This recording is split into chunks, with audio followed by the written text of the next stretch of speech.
Well, thanks so much for the invitation today. You know, when this war started in Ukraine, I think a lot of us from the Ukrainian community were looking for international support. And again, what United Sikhs has done, coming to a country like Ukraine and supporting us, has been tremendous. So, you know, my family and I, we are Catholics. We're not Sikhs, obviously.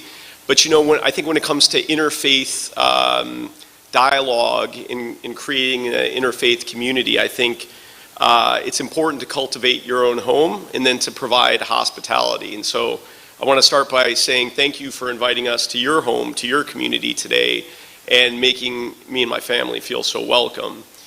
I do think when we look at what is happening in Russia, or when we look at what is happening today in Armenia, or when we look at the violence that has been going on for many years and continues in Israel and Palestine, people of faith, whether we be Sikhs or we be Catholics, I think we have something in common.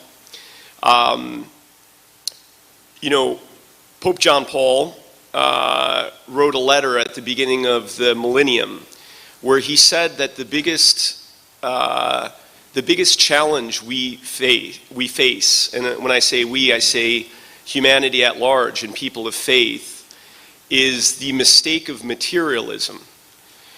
And what he said about materialism is not so much, you know, buying fancy cars or buying fancy houses. Materialism is deeper than that. Materialism is the idea that we don't need God, that we will look to ourselves. It's sort of the idolatry of self. You could think of it that way. And indeed, I do think that when we are supporting Ukraine in this war, or when we're supporting other beleaguered countries that are facing violence and political extremism, we are making a stand against that kind of materialism, that kind of idea that man is the measure and that God doesn't matter. And I do think people of faith right now have a lot in common, and we have a common goal. And we have a common posture when we look up to the heavens for guidance as opposed to looking at our own ideas. I'll tell you a little bit about myself. I'm a neurosurgeon in New Jersey. I am Ukrainian by ethnicity. All four of my grandparents were born and grew up in Ukraine in the 1920s. And similar to what is happening in Ukraine now, they faced oppression at that time at the hands of the Soviets who had taken over Ukraine. And all four of my grandparents had very similar stories. They basically, for the crime of standing up for Ukrainian independence, they were labeled Ukrainian nationalists, and they were basically many of them faced significant oppression, were chased out of their country. And so seeing what is happening in Ukraine today, we can't help but think that this is a replaying of history. And indeed, I think this sort of violence is cyclical in this part of the world, in many parts of the world, certainly. In 2015, after the annexation of Crimea and the beginning of hostilities in eastern Ukraine in a region called Donbass, through my wife's non-for-profit Razum, we started our own project trying to see what we could do in Ukraine, something called the Co-Pilot Project. And, you know, I think whenever we see something like this, we all try to help in the ways that we can, the ways that we're capable of helping. And as a neurosurgeon, I wanted to work with other neurosurgeons. And so we started this project in 2015. And since then, we've been to Ukraine probably more than 20 times. I've done over 100 surgeries. And what we're excited about is that our program has grown. And in fact, in some ways, it's grown in an exponential way since the hostilities started in February of 2021. We were contacted by ENT facial plastic surgeons who recognized that because of the significant artillery attacks, there were a lot of injuries to the face among Ukrainian civilians and Ukrainian soldiers. And so we were also contacted by orthopedic surgeons. Right now, there are close to 20,000 amputees in Ukraine. And even though that is a staggering, overwhelming number, unfortunately, that number is expected to grow. So we've been contacted by orthopedic surgeons to help not only with patients who have amputees and prosthetics, but to help with limb salvage surgery where that is appropriate.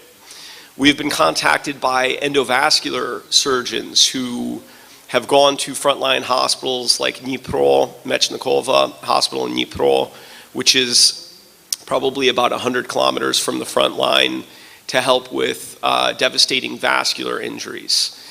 And so again, we are, as devastated as we are by this disaster in Ukraine and seeing our friends and family affected by this, we are heartened and we are encouraged by communities like United Sikhs who, whether or not they have family or friends in Ukraine, they recognize that the suffering of humanity is something that needs to be alleviated. And so they have gone there, put themselves at risk, left their families to go to a war zone.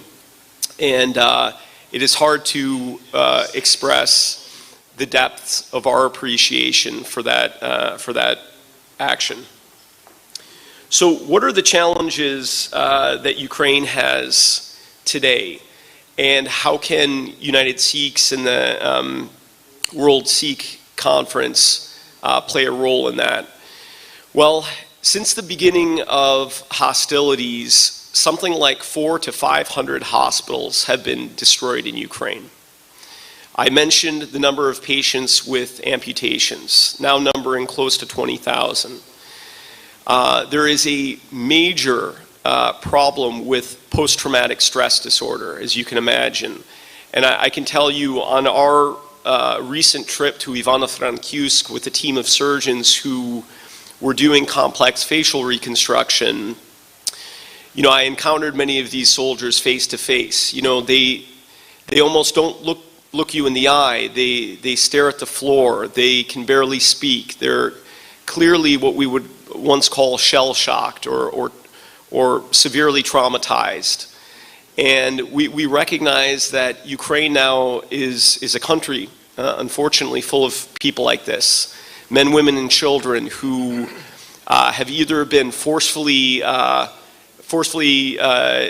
sent from their homes and had to live in exile, or have seen just unimaginable horrors. And so, as the medical community, specifically with our co-pilot project, we are trying to widen this network of physicians who can go to Ukraine. Now, I want to say that we do not believe in the idea of just simply providing charity without any end in sight. The goal of our project has been to try to train the trainers. In other words, to go and find leaders in neurosurgery, leaders in facial plastics and ENT surgery, leaders in these other fields, to try to provide the kind of training that they need to be able to take care of their own population, so that we can, at some point, be able to walk away from this and leave Ukraine in a situation where their healthcare professionals are able to deal with this very significant healthcare challenge. So again, we do invite any of you who have a medical background to please contact Razom, contact the group of United Sikhs who have been coming to Ukraine. We are interested in again, growing this network of orthopedic surgeons, trauma surgeons.